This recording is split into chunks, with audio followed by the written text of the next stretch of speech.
Hey, what's up guys? Will here for GSM Arena. It's already been 6 months since we reviewed Poco's affordable 5G mid-ranger, the Poco M3 Pro, and now it's time for the M4 Pro. It actually does provide quite a few upgrades over the previous model, so let's see what it's all about in our Poco M4 Pro 5G review.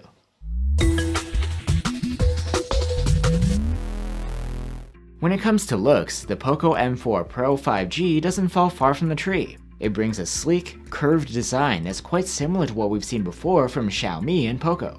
What really sets it apart from Xiaomi devices though is that huge black square on the back that says Poco on it. The curved back and frame are made of plastic and have a smooth matte finish, which lends a premium feel. Another nice feature is that you get IP53 rated dust and splash resistance, which the Poco M3 Pro didn't have. There is one design element which is a bit silly, and that's the camera bump. It looks like there's a lot going on, but the M4 Pro has just a dual camera setup. On the front is a 6.6-inch IPS LCD with a 1080p resolution, Gorilla Glass 3 protection, and a fast 90Hz refresh rate for smooth swiping and scrolling. The previous model screen was similar, but this one is 0.1 inches bigger. And it's not just that, this one also has lower touch latency and support for the DCI-P3 color space. Overall, the M4 Pro 5G's display is nice for this price range. Colors can be decently accurate depending on the color settings you choose. You also get pretty deep blacks and good contrast for an LCD. And max brightness is decent. We measured 410 nits with the manual slider, and a boost up to 510 nits in auto mode when in bright conditions. For audio, you get a traditional headphone jack, and unlike the M3 Pro, a pair of stereo speakers instead of a single speaker. The output is loud. The speakers scored very good on our loudness charts. The sound quality isn't the best though. You get decent highs and some bass, but not much for mids.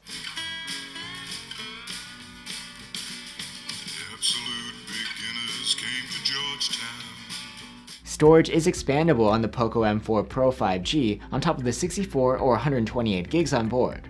And the user interface is nothing new. It's Xiaomi's MIUI 12.5 on top of Android 11, with a Poco theme out of the box, though you can change that to your liking. One of the most recognizable features is the option to split your notification shade into a notification center and a control center. You also get an IR blaster, so you can use the phone as a remote control around the house. And there is a side-mounted fingerprint reader built into the power button for your biometrics. It's super fast and responsive. The Poco M4 Pro 5G runs on a MediaTek Dimensity 810 chipset. And rather than a full-on upgrade over the previous model's Dimensity 700, it's more of a refresh. The performance here is in about the same ballpark. That is to say, good for this price point. The thermals are handled pretty well too. This phone isn't a gaming powerhouse, but the interface and less demanding games run smoothly enough.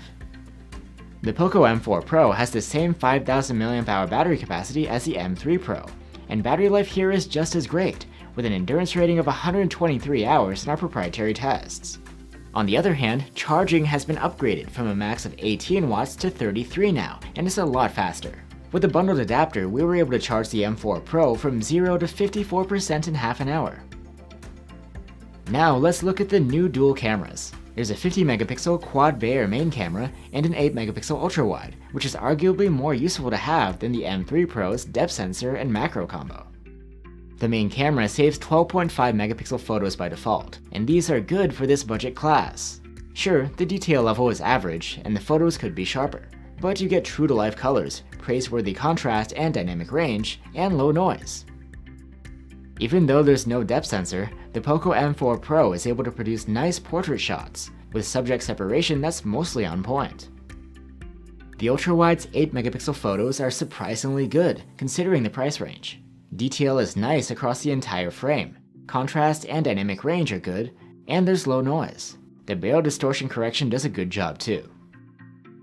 In low light, photos from the main cam are pretty good for the class. The dynamic range isn't great, but the colors are decent and contrast is okay, and there is enough detail, partially thanks to a more laid-back noise reduction. If you turn on night mode, you get some restoration of clipped highlights, but otherwise the quality is worse. There's more softness and more noise, so we recommend sticking to the regular photo mode. Shots from the ultra-wide at night also aren't great. The colors and contrast are okay, but the photos are soft and overrun by noise. There's no support for night mode on this camera. Selfies are taken with a 16 megapixel front-facing cam, and these are likable. They're a bit on the softer side, but have nice colors and contrast, and good dynamic range. The Poco M4 Pro 5G doesn't support 4K video recording. You max out at 1080p. Footage from the main cam is not the sharpest we've seen, but it's detailed enough, with good contrast, low noise, and wide dynamic range. Videos from the ultra-wide cam aren't as good. The picture is soft and the dynamic range is narrow. It's still usable though if you need that wider field of view. So that's the Poco M4 Pro 5G. You get a lot of features similar to the previous model, like a large 90Hz LCD, great battery life, good camera quality for the class, and a dependable chipset. But now you also get water resistance, stereo speakers, and faster charging. Plus the ultra-wide camera adds extra versatility when shooting. The best part is that even with the upgrades, the price is still pretty reasonable, and if you're looking for a well-rounded 5G-enabled phone on a budget, the M4 Pro 5G is worth recommending.